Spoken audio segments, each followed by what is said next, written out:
Hello बच्चों, तो मैंने resistance of a conductor, uniform conductor में हो गया रेजिस्टेंस है ना, नॉन यूनिफॉर्म कंडक्टर में रेजिस्टेंस मैंने पढ़ लिया अच्छे से, जो मुझे समझ में प्यारे बच्चों आ गया, कोई दिक्कत वाली बात नहीं है।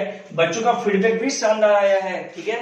रेजिस्टेंस ऑफ कंडक्टर है ना, नॉन यूनिफॉर्म यूनिफॉर्म शानदार रहा, कोई दिक्कत वाली बात इसमें नहीं रहा। चलो मैं कुछ बातें यार बताने के लिए चाह रहा हूँ जो वेरी वेरी इंपॉर्टेंट। सुनना, ओम्स लॉ के अनुसार, सुनना पहले मेरी बातें जो है तुम्हें समझा रहा हूं। ओम्स लॉ के अनुसार जो रेजिस्टेंस का फॉर्मूला आया था प्यारे बच्चों, वो कुछ देखो, मैं ये लेक्चर लिया नहीं ओम्स लॉ, ठीक है, लेकिन बिल्कुल बच्चे का डिमांड आ रहा था सर मुझे ये थोड़ा अच्छे से समझाओ, तो मैं ये समझा रहा हूँ। देखो, जो फर्स्ट जो लेक्चर होगा ना, फर्स्ट लेक्चर जो मेरा होगा वो बिल्कुल ही ओम्स लॉ का डेरिवेशन होगा, जो मैंने अभी वीडियो नहीं बनाया है, बट तुम्हें ये बातें समझ में आएगा जो मैं लिखूंगा, ठीक है क्या? यस सर, बहुत अच्छा सर। देखो, अकॉर्डिंग टू ओम्स लॉ के अनुसार जो रेजिस्टेंस का फॉर्मूला आया प्यारे बच्चों, वो आया था ml upon ne square tau, ठीक है, l upon e, ml upon a ne square tau, मुझे याद रहता है। ये रेजिस्टेंस का फॉर्मूला आया था, R equal to m mass of electron, n is the number of free electron, E is the electron, tau is the relaxation time, ठीक है क्या पहले बच्चों? Yes sir. तो L by A, ठीक है, बहुत बढ़िया सर। रेजिस्टेंस का formula rho L by A, rho क्या होता है, इसीलिए रो का वैल्यू क्या होता है? मास of electron, number of free electron in conductor, E square tau. देखो तो रेसिस्टिविटी, इसीलिए बोला जाता है resistivity depend on nature of material. कैसे? n जो है वो नंबर ऑफ फ्री इलेक्ट्रॉन है, और number of free electron depend on material. जैसे कॉपर में number of free electron per unit volume अलग होता है, जैसे आयरन में number of electron per unit volume अलग होता है। इसीलिए resistivity depend on nature of material, not depend on length और एरिया, ठीक है क्या? यस सर, बहुत बढ़िया सर, बहुत अच्छा आपने समझाया, अच्छा लगा। चलो अच्छा है, बहुत बढ़िया, आगे बढ़ते। देखो अच्छा ये बताओ, टेम्परेचर इंक्रीज किया, मैं तो सबसे पहले ले रहा हूं इन कंडक्टर के केस में ले रहा हूं मैं, किसके केस में? कंडक्टर के केस में। चलो ठीक है सर, अच्छा है सर, बहुत बढ़िया, बहुत अच्छा, मजा आ गया। तो देखो इन कंडक्टर, मुझे बताओ टेम्परेचर किसी कंडक्टर में इंक्रीज करो, क्या इंक्रीज करो? टेम्परेचर, ठीक है सर, इंक्रीज किया, ठीक है, इंक्रीज किया टेम्परेचर। क्या टेम्परेचर इंक्रीज करने से किस में चेंज आ सकता है? अब चूंकि वो आयरन है, ठीक है, या तो कॉपर हो सकता है, अच्छा है सर, बहुत बढ़िया है, सिल्वर आयरन, ठीक है, कोई दिक्कत नहीं। टेम्परेचर इंक्रीज होता है तो प्यारे बच्चों, तो सुनना, जो n जो होता है फ्री इलेक्ट्रॉन, वो भी तो इंक्रीज हो। क्यों? क्योंकि किसी कंडक्टर में अगर टेम्परेचर दे दिया जाए, किसी कंडक्टर में अगर टेम्परेचर दे दिया जाए तो कंडक्टर हीट होता है, और जो इलेक्ट्रॉन, जो फ्री इलेक्ट्रॉन है वो तो है ही, ऊपर से इलेक्ट्रॉन जो बंधा हुआ होता है ऑर्बिट में, वो भी टूट जाता है। तो टेम्परेचर देने से क्या हुआ? टेम्परेचर देने से number of free electron increase करेगा, number of free electron increase करेगा। और यहां पे टाउ क्या है? Tau is the relaxation time, मतलब time attend by the electron for two successive collision. अब सोचो, जब टेम्परेचर बढ़ेगा तो फ्री इलेक्ट्रॉन में थर्मल एनर्जी आएगा, वो थर्मल एनर्जी से जो टाइम होगा, जो इलेक्ट्रॉन का मूवमेंट होगा वो क्या होगा? फास्ट, इलेक्ट्रॉन का मूवमेंट फास्ट होगा। मतलब कहने मतलब है कि relaxation time gets very decrease, relaxation time gets very decrease, very fast decrease, क्योंकि electron gets fast on temperature, ठीक है क्या? Yes sir. ओहो, अगर रिलैक्सेशन टाइम घटेगा और n थोड़ा सा बढ़ेगा, क्योंकि कंडक्टर इतना आसान भी नहीं, कंडक्टर में इलेक्ट्रॉन इतना आसान भी नहीं कि वो टूट जाए ये आराम से। तो क्या होता है? तो नंबर ऑफ फ्री इलेक्ट्रॉन थोड़ा सा इंक्रीज करता है। ये थोड़ा सा इंक्रीज हो और ये बहुत ज्यादा डिक्रीज हो, तो ओवरऑल ये क्या? डिक्रीज, ये डिक्रीज, ओवरऑल ये डिक्रीज, और ये डिक्रीज मतलब क्या? सोचना, n थोड़ा सा इंक्रीज हो और रिलैक्सेशन टाइम बहुत ज्यादा डिक्रीज हो तो ओवरऑल 1/n टाउ ओवरऑल क्या करेगा, डिक्रीज करेगा सर। क्यों? क्योंकि ये पूरा डिक्रीज, ये थोड़ा सा इंक्रीज, तो पूरा डिक्रीज। सोचो ये डिक्रीज करेगा तो रेजिस्टेंस क्या करेगा प्यारे बच्चों, रेजिस्टेंस इंक्रीज करेगा। इसीलिए कंडक्टर में resistance depend on temperature linearly. जैसे जैसे जैसे जैसे टेम्परेचर इंक्रीज करता है कंडक्टर में, वैसे वैसे रेजिस्टेंस क्या करता है, तो इंक्रीज करता है। कुछ ये बातें समझ में आया क्या तुम्हें? यस सर, मुझे तो ये अच्छा लगा सर, मजा आ गया। तो ओहो देखो, टेम्परेचर इंक्रीज किया, रेजिस्टेंस इंक्रीज किया। तो बोला जाता है जो कंडक्टर में होता है ना प्यारे बच्चों, कंडक्टर में जो होता है पॉजिटिव कोफिशिएंट ऑफ टेम्परेचर, क्या बोला जाता है, positive coefficient of temperature. Positive coefficient of temperature मतलब प्यारे बच्चों ये हो गया कि टेम्परेचर इंक्रीज करेगा तो रेजिस्टेंस भी इंक्रीज करेगा। ये पॉजिटिव कोफिशिएंट ऑफ टेम्परेचर हो गया। और इसमें क्या होता है, इसका जो मतलब होता है वो alpha, alpha is the temperature coefficient जो पॉजिटिव होगा, इसका मतलब ये भी होता है। दोनों बातें हैं। कोई बातें समझ में आया तुम्हें क्या कंडक्टर में? ये सब समझ में आ गया। टेम्परेचर इंक्रीज, रेजिस्टेंस इंक्रीज और पॉजिटिव कोफिशिएंट ऑफ टेम्परेचर मतलब हो गया कि थर्मल कोफिशिएंट अल्फा क्या होगा, पॉजिटिव होगा। बोलो हाँ या ना, कुछ बातें समझ में आया क्या? ये सब समझ में आया। मेन उद्देश्य कहा है, तो मेन उद्देश्य रिलैक्सेशन टाइम और number of free electron. N क्या कह रहे बच्चों,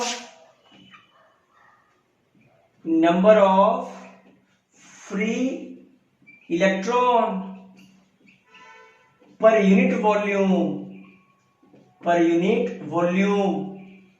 अरे हाँ या ना? Yes sir. और एल तो लेंथ है, ए तो एरिया है, और एन क्या, मास ऑफ इलेक्ट्रॉन, टाउ क्या है, तो रिलैक्सेशन टाइम है, time taken between the two successive collision, relaxation time.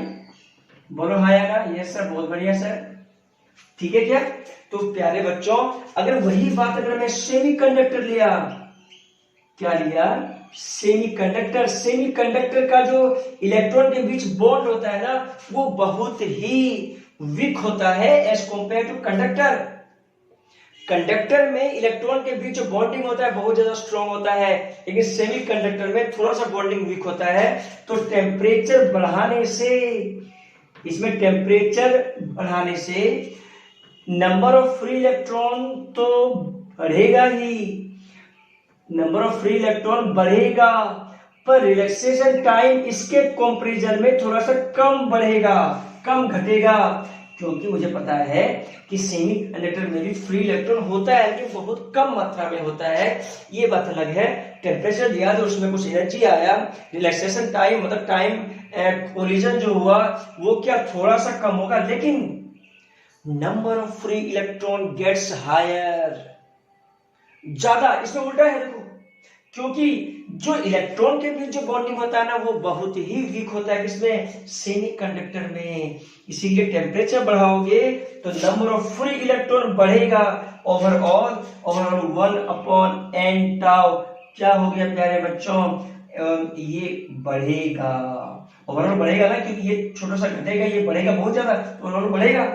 अब सोचो ये अगर बढ़ेगा तो मास ऑफ इलेक्ट्रॉन, सोचो मास ऑफ इलेक्ट्रॉन और ई स्क्वायर एल, और किसी भी लेंथ एरिया पे ले लो कोई सा भी कंडक्टर, मतलब लेंथ और एरिया क्या है इसमें फिक्स है, कोई दिक्कत वाली बात नहीं है। तो रेजिस्टेंस क्या करेगा, रेजिस्टेंस डिक्रीज होगा। अरे सेमीकंडक्टर में टेम्परेचर बढ़ने से रेजिस्टेंस डिक्रीज होता है और कंडक्टर में टेम्परेचर बढ़ने से रेजिस्टेंस इंक्रीज होता है, बढ़ता है लिनियरली। इसमें क्या है, तो इसीलिए बोला जाता है, इसे क्या बोला जाता है, नेगेटिव कोफिशिएंट ऑफ टेम्परेचर। किसमें, सेमीकंडक्टर में, ऑफ टेम्परेचर किसमें, तो सेमीकंडक्टर में। मतलब इसका मतलब क्या हुआ, इसमें जो अल्फा का वैल्यू होगा वो क्या आएगा, negative. Thermal coefficient of temperature alpha क्या आएगा, negative. Negative coefficient of temperature मतलब ये भी हो गया कि टेम्परेचर इंक्रीज कर रहा है, टेम्परेचर तो रेजिस्टेंस का डिक्रीज कर रहा है। नेगेटिव इफेक्ट, कौन सा इफेक्ट, नेगेटिव इफेक्ट, उल्टा इफेक्ट पड़ा क्या बातें बोला, कुछ समझ में आया क्या? हाँ सर समझ में आ गया। कुछ कुछ बातें हैं जो मैं तुम्हें बताऊंगा, शायद तुम्हें समझ में आ जाए। बोलो हाँ या ना? Yes sir. क्या ये तुम्हें दोनों बातें समझ में आया क्या? यस सर समझ में आया सर, बहुत अच्छा बहुत बढ़िया। चलो चलो और करते हैं, देखो और इसमें कुछ एप्लीकेशन करते हैं जो तुम्हें शायद समझ में आ जाए। क्या बातें मैं बताने जा रहा हूं तो समझना, देखना। अच्छा बताओ, सेमी कंडक्टर का एग्जांपल क्या होगा? सेमी कंडक्टर का एग्जांपल लिखे ना, सिलिकॉन, जर्मेनियम, आर्सेनिक, ये सब क्या है? सेमी कंडक्टर में आता है। सिलिकॉन, आर्सेनिक, जर्मेनियम, गैलियम, सारा क्या आता है? सेमी कंडक्टर में। ठीक है। कंडक्टर तुम्हें पता है, आयरन, ठीक है, और कॉपर, सिल्वर, पता है कि नहीं पता है? ये सब पता है सर। चलो बहुत बढ़िया। चलो और कुछ बातें कर रहे हैं, देख। तो सिंपल सा बात है, एक दो चीजें हैं जो इंपॉर्टेंट है, लिखने लायक है, कॉपी में लिख लो, क्योंकि आईआईटी जेईई मेंस और नीट में ऐसा क्वेश्चन आता है। सुनना, एट टेम्परेचर 0 केल्विन, ठीक है, 0 केल्विन पे इंसुलेटर का जो रेजिस्टेंस होता है प्यारे बच्चों, वो इंफिनिटी होता है। क्या होता है? इंफिनिटी। टेम्परेचर 0 केल्विन पे इंसुलेटर क्या होगा? इंसुलेटर का रेजिस्टेंस क्या होगा? तो इंफिनिटी होगा सर। बहुत बढ़िया। चलो, at temperature 0 kelvin semiconductor also, semiconductor का भी रेजिस्टेंस इंफिनिटी होगा। तो ये बातें याद कर लेना। बोलो हाँ या ना? Yes sir. But at T equal to 0 kelvin, conductor की बात करूं तो कंडक्टर बन जाता है सुपर कंडक्टर। क्या बन जाता है? Super conductor. मतलब रेजिस्टेंस क्या होगा? 0 होगा। क्या ये बातें तुम्हें याद रहेगा क्या? यस सर मुझे याद रहेगा। क्या डेटा तुम्हें याद रहेगा क्या? यस सर याद रहेगा। 0 केल्विन टेम्परेचर पे इंसुलेटर रेजिस्टेंस इंफिनिटी होता है, सेमीकंडक्टर में भी इंफिनिटी होता है रेजिस्टेंस 0 केल्विन पे। लेकिन कंडक्टर में अगर 0 केल्विन टेम्परेचर आ जाए ना तो it become super conductor. Resistance कितना? 0। कुछ बातें समझ में आया क्या बताना चाह रहा हूं मैं? Yes sir. ठीक है क्या? हाँ या ना? Yes sir. बहुत बढ़िया। चलो बहुत बढ़िया। अब लिखता हूं मैं, temperature dependence on conductor. Heading है टेम्परेचर डिपेंडेंस ऑन कंडक्टर। बोलो कुछ बातें समझ में आया क्या तुम्हें? यस सर समझ में आ गया सर। ठीक है क्या? चलो अच्छा ये बताओ प्यारे बच्चों, टेम्परेचर डिपेंडेंस ऑन कंडक्टर, कुछ बातें हैं जो तुम्हें समझ में आना चाहिए, है कि नहीं? Yes sir. देखो, टेम्परेचर डिपेंडेंस ऑन कंडक्टर क्या है प्यारे बच्चों? थोड़ा देखो, टेम्परेचर डिपेंडेंस ऑन कंडक्टर की बात करें, अगर कोई कंडक्टर है, सुनना पहले इधर, जैसे मैं बता रहा हूं वैसे याद होना चाहिए। ठीक है क्या? Yes sir. बहुत बढ़िया। सुनना, change in resistance, conductor resistance है ना, याद रखना कि on resistance of conductor, on resistance of conductor. बहुत बढ़िया सर, रेजिस्टेंस ऑफ कंडक्टर। चलो कोई दिक्कत वाली बात इसमें नहीं है। चलो बोलता है कि change in resistance directly proportional to initial resistance of the conductor. ठीक है क्या? ऑल्सो बोलता है कि ऑल्सो चेंज इन टेम्परेचर पे ऑल्सो डिपेंडेंट है। लिखा गया दोनों मिला के कि del R equal to R naught alpha del T, ये क्या है? Directly proportional. जितना इनिशियल रेजिस्टेंस होगा उतना ज्यादा चेंज आएगा, और जितना डेल टी आएगा उतना ज्यादा रेजिस्टेंस में चेंज आएगा। लिखा जाएगा डेल आर बराबर R naught alpha del T. R naught क्या है? तो इनिशियल टेम्परेचर एट 0 केल्विन। क्या बोला? कुछ बातें समझ में आया क्या? हाँ से समझ में। क्या बोला मैंने? फिर से बोलो। तो इनिशियल टेम्परेचर एट 0 केल्विन। ठीक है क्या? लिख लो चाहो तो, इनिशियल किसका? कंडक्टर का इनिशियल टेम्परेचर एट 0 केल्विन। ठीक है क्या? कोई दिक्कत वाली बात तो इसमें नहीं है? नहीं सर कोई दिक्कत वाली बात इसमें नहीं है। चलो डेल आर, तो R final minus R initial, R naught alpha del T, R बराबर R naught 1 plus alpha del T. बोलो हाँ या ना? यस सर, बहुत बढ़िया सर। कभी कभी बुक में ऐसा भी लिखा रहेगा प्यारे बच्चों, d R equal to R naught alpha d T, कोई दिक्कत वाली बात इसमें नहीं है, ठीक है। डी आर अपॉन आर या तो d R upon R naught equal to alpha d T, कोई दिक्कत वाली बात इसमें नहीं है। बोलो हाँ या ना? ऐसे भी लिखा सकता है, कोई डी आर मतलब चेंज इन आर, कोई बात नहीं, चेंज इन टेम्परेचर, कोई दिक्कत बात नहीं। चेंज इन टेम्परेचर का ये फॉर्मूला याद रहेगा क्या? यस से याद रहेगा, मुझे याद रहेगा। बोलो हाँ या ना? यस से याद रहेगा, ठीक है। आर बराबर आर नॉट। अच्छा आर क्या है? तो किसी भी टी टेम्परेचर पे आर नॉट क्या है? इनिशियल टेम्परेचर पे, और आर क्या है? Resistance at any temperature, resistance at T temperature, याद रखो, ठीक है क्या? कोई भी टेम्परेचर पे। समझ में आया क्या? अल्फा क्या है? तो अल्फा तुम्हें पता है क्या होता है? Thermal coefficient of temperature, thermal coefficient. कभी कभी एडवांस लेवल में, कभी कभी एडवांस लेवल में, कभी कभी एडवांस लेवल में अगर अल्फा वेरिएबल हो, अल्फा अगर कांस्टेंट हो तो चलो कोई बात नहीं, अल्फा अगर कांस्टेंट हो तो चलो कोई बात नहीं, ठीक है। अल्फा अगर कांस्टेंट हो, ये क्या होगा? इसमें अल्फा क्या है? इसमें अल्फा क्या है बच्चों? कांस्टेंट। अगर अल्फा वेरिएबल हो तो R naught 1 plus integral alpha d T. अगर अल्फा अगर वेरिएबल हो टेम्परेचर के फंक्शन में, वेरिएबल हो कांस्टेंट हो तो ठीक है। अगर वेरिएबल हो, एडवांस में कभी कभी आता है, ठीक है, एडवांस में कभी कभी आता है, अगर अल्फा वेरिएबल हो टेम्परेचर के कांस्टेंट में तो क्या करेंगे? अल्फा को मैंने अल्फा डी टी इंटीग्रेशन लिख दिया। बोलो कोई बात है इसमें? कोई दिक्कत है क्या? नहीं सर, मुझे कोई दिक्कत नहीं, कोई दिक्कत इसमें नहीं सर, मुझे कोई कभी कभी जो थर्मल कोफिशिएंट ऑफ टेम्परेचर है ऑल्सो डिपेंड ऑन टेम्परेचर, ठीक है क्या? यस सर, इसमें कोई शंका वाली बात नहीं होना चाहिए। कभी कभी ऐसा क्वेश्चन आ सकता है एडवांस लेवल में। किसमें आ सकता है प्यारे बच्चों? एडवांस लेवल में। चलो बहुत बढ़िया, बहुत अच्छा सर, अपने पढ़ाने से अच्छा लगा सर मुझे। चलो शुक्रिया, तुम्हें अच्छा लगा। चलो आता करता हूं, देखो कोई बात नहीं है कि नहीं? यस सर, चलो आ जाओ। अब प्यारे बच्चों कुछ कुछ बातें हैं जो तुम्हें मैं सिखाने के लिए जा रहा हूं, जो तुम्हें सीखना पड़ेगा, कोई दिक्कत वाली बात इसमें नहीं है। चलो, मुझे पता है, क्या पता है कि R equal to R naught 1 plus alpha del T. बोलो हाँ या ना? मुझे पता है rho L by A, rho L by A, ठीक है, ठीक है। Rho naught initial L by A length वही 1 प्लस अल्फा डेल टी, ऐसा लिख सकता हूँ। बोलो हाँ या ना? L L A cancel, rho बराबर rho naught 1 plus alpha del T, मतलब रेसिस्टिविटी भी और रेसिस्टेंस का दोनों का लगभग फॉर्मूला सेम है। बोलो हाँ या ना? यस सर, बहुत बढ़िया सर, ठीक है क्या?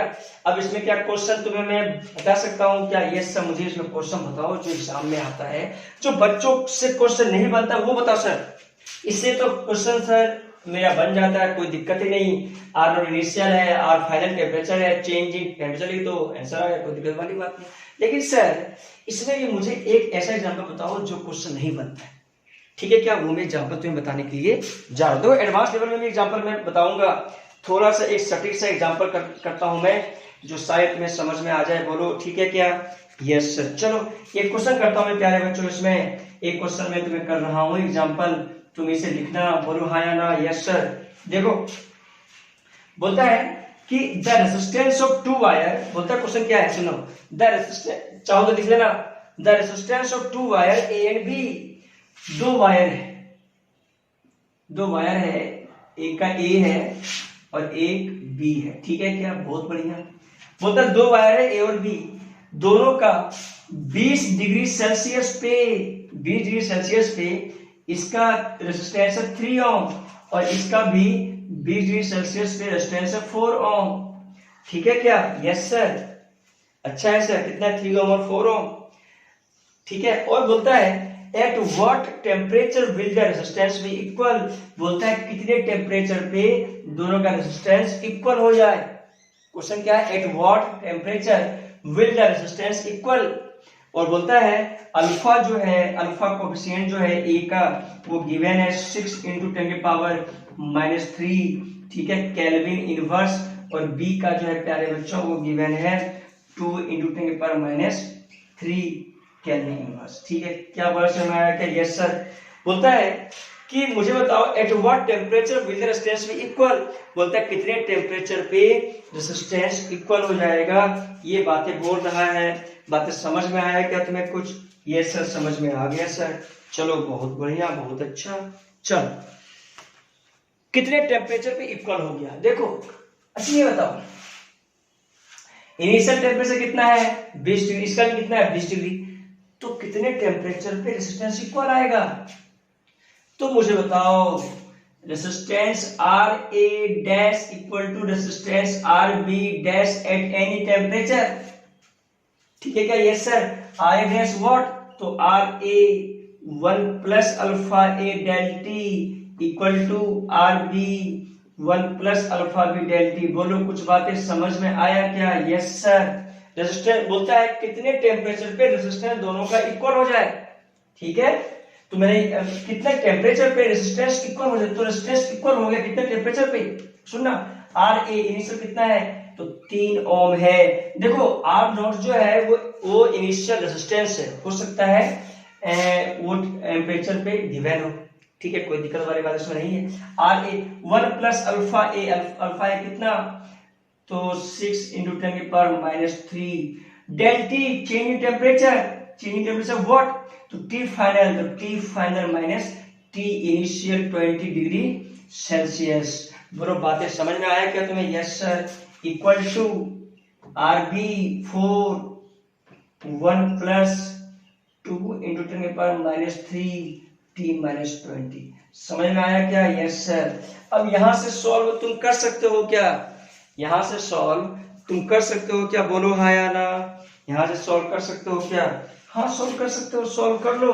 ठीक है, t का वैल्यू आ जाएगा, मैं ऐसा लिखता हूं डायरेक्ट, कोई इसमें दिक्कत वाली बात नहीं है, 120 डिग्री सेल्सियस आंसर आएगा। तुम सॉल्व कर देना और आंसर लिख देना। बोलो कोई दिक्कत वाली बात इसमें? नहीं समझे, कोई दिक्कत नहीं। क्या ऐसा क्वेश्चन तुमसे हो जाएगा क्या? हाँ सर मेरे से हो जाएगा, अब कोई दिक्कत वाली बात इसमें नहीं है। बहुत बढ़िया प्यारे बच्चों। चलो एक क्वेश्चन और, एक क्वेश्चन ऐसा क्वेश्चन जो बच्चों से नहीं बनता है, पक्का नहीं बनता है वो, तो वो क्वेश्चन मैं तुम्हें करवाने जा रहा हूं। देखना ऐसा ऐसा क्वेश्चन तो आसान है, ऐसा तो चलो सब ऐसा तो हो जाए, कोई दिक्कत वाली बात नहीं है। चलो और क्वेश्चन बताओ जो IIT JEE में आता है। चलो ये क्वेश्चन IIT JEE में आ सकता है और आता भी है। ऐसा क्वेश्चन सुनना, बोलता है एक कोई कार्बन है और एक एल्युमिनियम है। क्वेश्चन है वेरी वेरी इंपॉर्टेंट क्वेश्चन, ऐसा क्वेश्चन नहीं बनता बच्चों से। कार्बन और एल्युमिनियम दो मटेरियल लिया मैंने, कार्बन और एल्युमिनियम। ठीक है क्या? Yes sir. दोनों को सीरीज में लगा दिया, दोनों क्या किया मैंने? सीरीज में लगाया। ठीक है, दोनों को सीरीज में लगाया। चलो ऐसा ले लिया, सीरीज में लगाया कार्बन एल्युमिनियम। ठीक है, सीरीज में लगाया। बोलता है कि if the combination resistance has if the combination है रेजिस्टेंस 27 ओम। बोलता है जो कॉम्बिनेशन रेजिस्टेंस है, मतलब जब सीरीज में है, दोनों को सीरीज में लगाया, दोनों क्या है? तो सीरीज में कनेक्टेड है, सीरीज में। बोलता है कि 0 डिग्री सेल्सियस पे दोनों का जो कॉम्बिनेशन है वो Rc प्लस RaL वो कितना है? 27 ओम। ये क्वेश्चन में गिवन है कि if the combination of the two wire is कितना? 27 ओम एट 0 डिग्री सेल्सियस। चलो बहुत बढ़िया बात है, ये गिवन है। चलो बोलता है कि what is the resistance of each wire. बोलता है कि what is the resistance of each wire. मुझे बताओ what is the resistance of each wire, what is the resistance of each wire. Each wire का रेजिस्टेंस बताओ। ठीक है क्या? ईच वायर रेजिस्टेंस बताओ at 0 degree Celsius, 0 degree Celsius पे, so that ताकि so that resistance of the combination, resistance of the combination, जो combination है सीरीज का, उसका रेजिस्टेंस, क्वेश्चन सुनना very important, do not change with temperature. ये question नहीं बनता बच्चों से, do not change with temperature. क्या ये बातें तुम्हें समझ में आया क्या? और क्या गिवन है प्यारे बच्चे? सुनना, अल्फा जो गिवन है कार्बन का, अल्फा जो गिवन है कार्बन का वो गिवन है माइनस, माइनस हो सकता है, जब टेम्परेचर से इंडिपेंडेंट होगा ना तो माइनस हो सकता है, कोई दिक्कत वाली बात इसमें नहीं है, डिग्री सेल्सियस पर इनवर्स, ठीक है। और अल्फा एल्युमिनियम का है, गिवन है। एल्युमिनियम क्या होता है, कंडक्टर होता है, और कार्बन क्या होता है, तो सेमी कंडक्टर होता है, इसीलिए माइनस दिया हुआ है, क्योंकि नेगेटिव होता है थर्मल कोएफिशिएंट ऑफ टेम्परेचर, इसीलिए कार्बन क्या होता है, सेमी कंडक्टर। याद रखना, एल्युमिनियम का तो कंडक्टर इसलिए पॉजिटिव वैल्यू है। चलो सर, बहुत बढ़िया। चलो, तो बोलता है डू नॉट चेंज विद, बोलता है what is the resistance of each wire eight, बोलता है 0 डिग्री सेल्सियस पे दोनों का रेजिस्टेंस क्या होगा जब resistance of the combination do not change with temperature, मतलब टेम्परेचर से इंडिपेंडेंट है, मतलब टेम्परेचर से क्या है, इंडिपेंडेंट है। जरूर करते देखो, मुझे पता है प्यारे बच्चों, क्या पता है, थोड़ा सुनना। दोनों का अगर मैं रेजिस्टेंस लिखूं तो मैं क्या लिखूंगा, देखना। मुझे, मैं अगर इक्विवेलेंट बोलता है, क्या बोलता, सुना कि रेजिस्टेंस होता है कॉम्बिनेशन, मतलब इक्विवेलेंट रेजिस्टेंस दोनों का, वो इंडिपेंडेंट होना चाहिए टेम्परेचर से। इक्विवेलेंट रेजिस्टेंस, तो आर इक्विवेलेंट बराबर, बोलो R C dash plus R A L dash. Dash क्यों माना, क्योंकि आर सी प्लस आर में मैंने मान लिया, कोई दिक्कत वाली बात इसमें नहीं है, किसी भी टेम्परेचर पे ये होगा, ठीक है। इक्विवेलेंट बोलता है कि टेम्परेचर डिपेंड नहीं करता है, तो R C dash what, R C dash R C 1 plus alpha C delta delta T plus R A L, तो R A L 1 plus alpha A L del T. बोलो समझ में आया क्या तुम्हें? Yes sir. बोलता है कॉम्बिनेशन का रेजिस्टेंस है वो टेम्परेचर पे डिपेंडेंट नहीं है, मतलब आर इक्विवेलेंट जो है वो टेम्परेचर पर डिपेंडेंट ही नहीं है प्यारे बच्चों।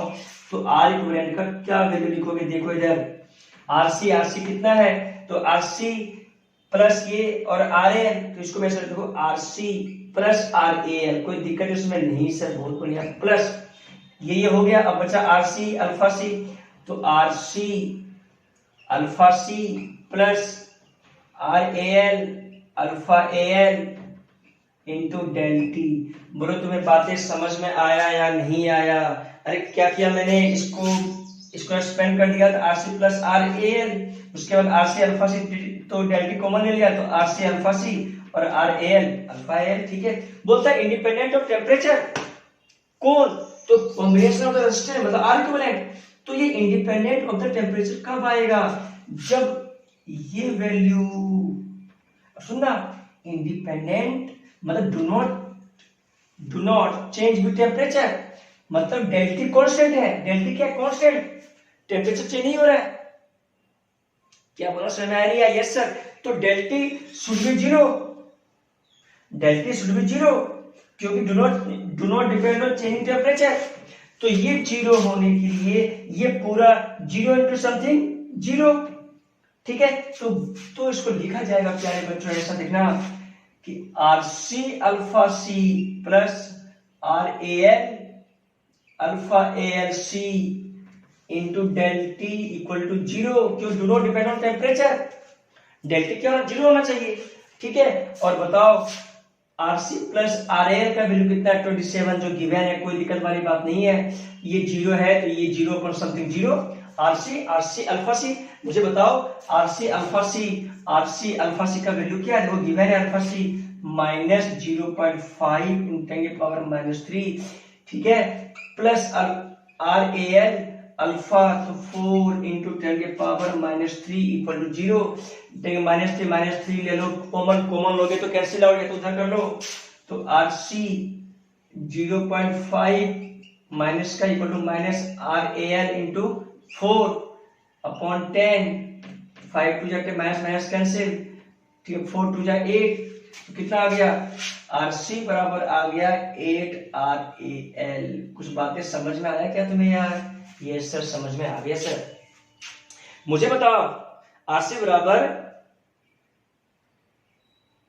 कुछ गलती हुआ देख, तो देख आर सी, ठीक है, कितना आया, R C equal to 8 R times C copper है, तो कहीं न कहीं कहां पे एरर है, वह देखो, कहीं गलती तो नहीं, देखो सॉल्यूशन में यार, आर सी अल्फा सी ठीक है, R A L alpha L ठीक है, अल्फा एल का वैल्यू कितना देखो तो फिर से 4 ठीक है, 0.5 ठीक है, ये भी ठीक है यार। तो कहाँ दिक्कत आ गया, कहाँ दिक्कत आ गया, देख देख 0.5 अपॉन 10 2 ठीक है, RC 4 2 जा 8, कहीं गलती है क्या, देखो एक बार, देखो RC कहीं डेटा मिस्टेक है क्या, देखो एक बार, RC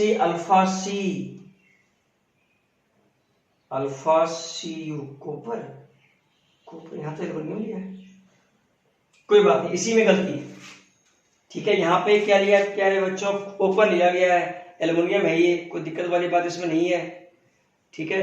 तो यहाँ पे क्या किया है, 4 × 10 के पावर RAL, ठीक है, उधर जाएगा तो 10 बचेगा, 8 आएगा, वो गलती है ये गलती, ये सही है, ठीक है, सही है। और मुझे पता है ये गलती इसमें सॉल्व किया, कोई दिक्कत वाली बात नहीं है। मुझे बताओ RC प्लस RAL का वैल्यू कितना गिवन था, 27 तो ये भी कब आया, ये भी 0 डिग्री सेल्सियस पे ही आया, तो रख दो, तो दोनों का वैल्यू आ जाएगा। RC कितना है 8 RAL plus RAL equal to 27, तो 9 RAL में रेजिस्टेंस जो एल्यूमिनियम का आया वो कितना आया 8 × 9 3 ओम, और जो कॉपर का है वो कितना आया 24 ओम, 8 3 जा 24। समझ में आया प्यारे बच्चों, क्या है रख दो इसमें, ठीक है क्या। तो do not change with temperature, very important concept. देखो इसमें आंसर नहीं ऐसा कर रहा था इसलिए मैंने रुका भी, ऐसे में रुकता क्या, कभी नहीं रुकता, कभी भी नहीं रुकता मैं तो स्पीड भी चलता हूँ, कोई दिक्कत वाली बात इसमें नहीं है। बोलो हाँ या ना, यस सर, बहुत अच्छा सर। क्वेश्चन देखना पड़ेगा, क्वेश्चन तो देखना ही पड़ेगा, को उपाय भी नहीं है, ठीक है क्या। तो क्या तुमसे ऐसा क्वेश्चन बन जाएगा क्या, यस सर मेरे से बन जाएगा, कोई दिक्कत ही वाली बात नहीं है। चलो बहुत अच्छा, बहुत बढ़िया, बहुत मजा आ गया। चलो अच्छा प्यारे बच्चों, ऐसा क्वेश्चन आ जाए, देखो तो क्या तुमसे हो पाएगा क्या, देख देख देखो क्या तुमसे हो जाएगा, देख दो कंडक्टर है, ठीक है, इसका अल्फा 1 टेम्परेचर T1, ठीक है, एक और है अल्फा 2 टेम्परेचर T2 इनिशियल। बोलता है, क्या बोलता है कि जो इक्विवेलेंट रेजिस्टेंस है वो इंडिपेंडेंट ऑफ टेम्परेचर है। तो फाइंड कंडीशन, क्या बोलता है, फाइंड कंडीशन बताओ when equivalent resistance is independent, वो इंडिपेंडेंट हो, इंडिपेंडेंट ऑफ टेम्परेचर। ऐसा क्वेश्चन मिल जाएगा तुम्हें, सिंगेज में मिल जाएगा, कोई दिक्कत वाली बात नहीं है। चलो मुझे पता है R इक्विवेलेंट क्या होगा, तो R1 प्लस R2 होगा, बोलो कोई दिक्कत वाली बात नहीं है, ठीक है, ठीक है। इसका R0 इनिशियल है, इसका R0 इनिशियल है, कोई बात नहीं, मान लिया मैंने, कोई दिक्कत वाली, R0 01 R0 02 मान लिया, कोई दिक्कत बात नहीं, इनिशियल टेम्परेचर, ठीक है। तो R1 R2 कोई बात नहीं, R0 ठीक है, 1 का 1 प्लस अल्फा 1 डेल टी, ठीक है क्या, बोलो हाँ या ना, यस सर। ये बोलो प्लस R0 02 1 प्लस अल्फा 2, ठीक है, डेल टी, बोलो हाँ या ना, यस सर, ठीक है। बोलता है टेम्परेचर से इंडिपेंडेंट है, क्या है टेम्परेचर से इंडिपेंडेंट, मुझे बताओ। देखो ये क्वेश्चन देखो जो आईटी में आ रखा है, देखो दो कंडक्टर है, सॉरी दो मटेरियल है ना, रोवर रेसिस्टिविटी L लेंथ है और alpha 1 temperature coefficient, rho resistivity, alpha 2 temperature coefficient, length L, ठीक है, ठीक है, और एरिया भी सेम, ठीक है ना, एरिया भी क्या सेम। बोलता है कि फाइंड कंडीशन, या फाइंड, बस कंडीशन निकालना इसी में, फाइंड कंडीशन या फाइंड रिलेशन बिटवीन ऐसा भी व्हेन इक्विवेलेंट रेजिस्टेंस, ये सीरीज में है, equivalent resistance is independent of temperature, is independent of temperature, temperature से क्या हो, इंडिपेंडेंट हो। बताओ कंडीशन क्या होगा, तो सीखना, इंडिपेंडेंट ऑफ टेम्परेचर बोल रहा है, ये रेसिस्टिविटी, ठीक है। इसमें इस क्वेश्चन थोड़ा सा अंतर है, R इक्विवेलेंट बोलो, क्या बोलोगे, तो R1 प्लस R2, ठीक है, R1 प्लस R2, ठीक है, कोई दिक्कत नहीं। तो R1 डैश, तो R1 1 plus alpha 1 del T plus R2 1 plus alpha 2 del T. मैंने क्या माना है इसे R1 डैश R2 डैश को दिक्कत वाले, क्योंकि किसी भी टेम्परेचर पे मान रहा हूं मैं, किसी भी टेम्परेचर पे R इक्विवेलेंट जो है वो इंडिपेंडेंट ऑफ टेम्परेचर, ठीक है, कोई दिक्कत बात नहीं है।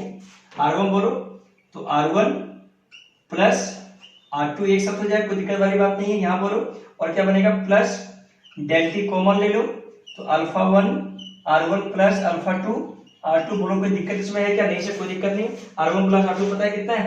रो1 L बाय ए एरिया, कोई दिक्कत नहीं, एरिया होगा गिवन, कोई दिक्कत वाली बात इसमें नहीं है। प्लस रो2 L अपॉन ए, कोई दिक्कत वाली बात नहीं, ये तो है ही। प्लस अल्फा 1 तो अल्फा 1 R1 कहो तो रो1 L अपॉन ए, ठीक है क्या? Yes sir. Plus alpha 2 rho L upon A, length same है, एरिया सेम है, इनटू डेल टी। बोलता है independent of temperature R equivalent. तो इंडिपेंडेंट टेम्परेचर कब आएगा? जब इसका वैल्यू 0, ठीक है क्या? ये वैल्यू 0 हो गया तो इंडिपेंडेंट ऑफ टेम्परेचर, तो ये वैल्यू 0 मतलब ये 0, मतलब alpha 1 rho L1 by A plus alpha 2 rho L by A equal to 0, क्योंकि 0 अपॉन डेल टी 0। तो क्या आ गया प्यारे बच्चों? Alpha 1 rho L by A equal to minus alpha 2 rho L by A, cancel cancel cancel cancel, ठीक है। तो क्या आ गया कि rho alpha 1 equal to minus rho alpha 2। बोलो समझ में आया कि नहीं आया? Yes sir. ये कंडीशन, अच्छा ये माइनस क्यों आया? माइनस तभी आएगा, देखो एक का जो थर्मल कोफिशिएंट है वो माइनस आएगा। क्यों माइनस? देखो आ रहा ना माइनस एक का माइनस तो एक का प्लस, सिंपल सा बात है। अरे इसका माइनस आएगा तो इसका पूरा बन जाएगा प्लस, और इसका प्लस तो इसका माइनस, इसी का भी एक का होगा। सुनो ये तभी, सुनो कोई भी मटेरियल को तभी इंडिपेंडेंट ऑफ टेम्परेचर होगा जब एक कोई कंडक्टर होना चाहिए और एक क्या होना चाहिए? Semi conductor. तभी वो उसका इक्विवेलेंट क्या होगा? वो इंडिपेंडेंट ऑफ टेम्परेचर होगा, मतलब टेम्परेचर पे डिपेंडेंट नहीं होगा। एक का अल्फा प्लस एक का अल्फा माइनस होना चाहिए। बोलो क्या बातें समझ में आया तुम्हें? Yes sir. तो ये बातें समझ में आना चाहिए प्यारे बच्चों। क्या ये डन हो गया? तुम्हें समझ में आ गया कि ये बच्चों से क्वेश्चन नहीं हो पाता है? नेक्स्ट एग्जांपल दूंगा मैं बाद में, जो तुम्हें समझ में आ जाएगा। बोलो हाँ या ना। नेक्स्ट एग्जांपल दूंगा, ऐसा क्वेश्चन करवाऊंगा जो नीट एम्स जेईई एडवांस में आ रखा है, इस रिलेटेड क्वेश्चन। बोलो हाँ या ना। कोई दिक्कत तुम्हें है क्या? नहीं समझे, कोई दिक्कत नहीं, बेफिक्र हो मैं। ओके बहुत बढ़िया। आज से क्लास यहीं तक ही समाप्त होता है। Good bye.